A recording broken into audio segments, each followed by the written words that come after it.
Salut à tous, c'est Max de la Zone PFC, bienvenue sur votre chaîne YouTube 100% dédiée au Paris FC.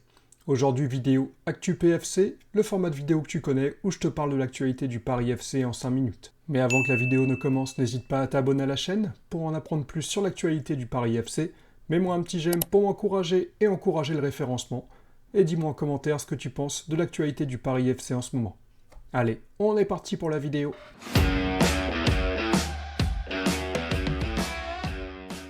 Première actualité pour le Paris FC, 4e match de préparation face au Havre. Et ça se termine sur un match nul, un partout. Malgré une bonne maîtrise générale du jeu par le Paris FC, le manque de tranchant offensif a empêché d'aller chercher la victoire. C'est le Havre qui ouvre le score très tôt dans la rencontre, avec un but d'Issa Soumaré dès la 8e minute, sur une tête au premier poteau. Mais le Paris FC réagit bien et égalise avant la mi-temps grâce à Pierre-Yves Hamel, qui pousse le ballon au fond suite à un corner. Un partout, score à la pause et score final. En deuxième période, le Paris FC a pris le contrôle du jeu, a enchaîné les bonnes séquences, mais sans concrétiser. Un match nul, logique sur le papier, mais encourageant dans le contenu. Le Paris FC progresse bien dans cette préparation, même si on sent qu'il manque encore un peu de justesse pour faire vraiment la différence contre des équipes de Ligue 1. Le Paris FC va avoir besoin d'encore 4 à 5 recrues pour avoir une équipe compétitive et affronter des équipes de haut de tableau en Ligue 1. Si l'équipe veut être ambitieuse, elle aura vraiment besoin de recruter et le mercato en ce moment commence à bouger un petit peu, avec le gros dossier mercato du moment pour le Paris FC.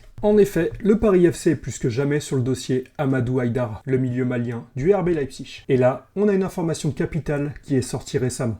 Le club parisien a trouvé un accord contractuel avec le joueur. C'est une étape décisive qui montre à quel point ce dossier est sérieux. Maintenant, il ne reste plus qu'à trouver un accord avec le club de Leipzig, ce qui s'annonce beaucoup moins compliqué que pour d'autres clubs. Pourquoi ? Parce que le propriétaire de Leipzig, Red Bull, fait partie du capital du Paris FC. Cette relation privilégiée peut grandement faciliter les négociations et la transaction. Haïdara, c'est un profil XXL, expérimenté avec plus de 150 matchs en Bundesliga et des campagnes de Ligue des Champions. C'est un joueur box-to-box capable d'apporter de l'impact, du volume et une vraie activité au milieu. Si ce transfert aboutit, ce serait un énorme coup pour le Paris FC qui cherche un joueur de niveau Ligue 1 tout de suite. Le montant de la transaction est estimé autour de 20 millions d'euros, ce qui serait un investissement colossal et historique. Avec un accord avec le joueur déjà en poche, on peut dire que le dossier est très chaud. Et pendant que le club travaille sur ce gros dossier au milieu de terrain, il pense aussi à un plan B pour le côté droit de la défense, si jamais la piste Traoré venait à capoter. Et ce plan B, c'est Hector Ford, jeune latéral droit de 19 ans, formé au FC Barcelone.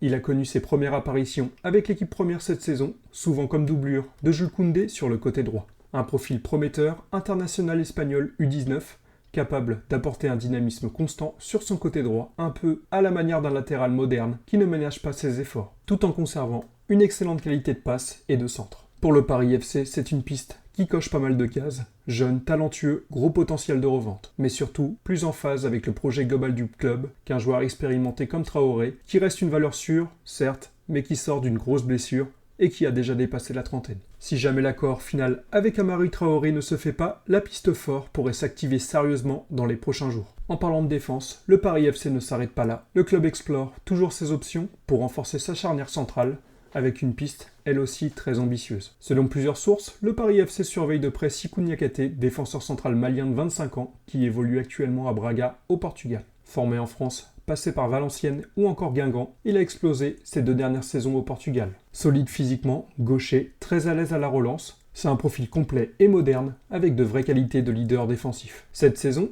il a disputé plus de 35 matchs, toutes compétitions confondues.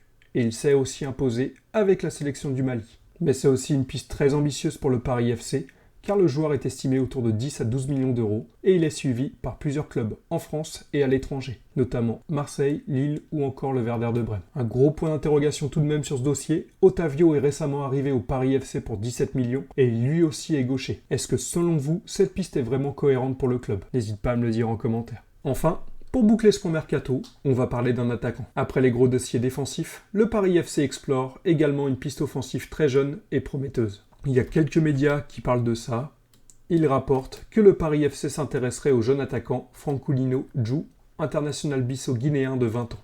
Auteur d'une saison tout simplement impressionnante, avec 16 buts et 6 passes décisives en 41 matchs, toutes compétitions confondues. Pour un joueur de son âge, ce sont des statistiques qui parlent d'elles-mêmes. Un profil prometteur, 21 ans, 1m82, pied gauche, très bon dans le jeu offensif et suivi par plusieurs clubs anglais comme Crystal Palace, Leicester, Everton ou même Dortmund en Allemagne. À l'heure actuelle, aucune confirmation qu'un vrai contact ait été établi entre le club et le joueur. Donc c'est vraiment une rumeur mercato à prendre avec des pincettes. Les sources évoquent un intérêt potentiel, mais rien sur des discussions officielles entre le Paris FC et Midtjylland. On reste donc prudent, c'est vraiment de la spéculation, sans contrat signé ni approche confirmée. En revanche, si le club veut vraiment renforcer le secteur offensif avec un jeune buteur prometteur, c'est une piste qui pourrait intéresser. Mais on attend de voir si cette piste évolue dans les prochains jours.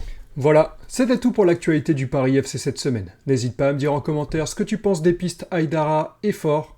Personnellement, je suis vraiment très content de ces deux pistes. Aïdara, c'est vraiment un milieu très complet qui pourrait vraiment faire du bien à l'équipe. Et Faure, je trouve que c'est une piste beaucoup plus intéressante que la piste Traoré, que je trouve vraiment limitée physiquement malgré son expérience. Voilà, c'était tout pour la vidéo d'aujourd'hui. Si le contenu te plaît et que tu souhaites en apprendre plus sur l'actualité du Paris FC, abonne-toi à la chaîne, mets un petit j'aime pour m'encourager et aider au référencement. Et surtout, mets-moi en commentaire ce que tu penses des dernières pistes mercato. C'était Max, je te souhaite une bonne journée et je te dis à très bientôt. Ciao ciao, bye.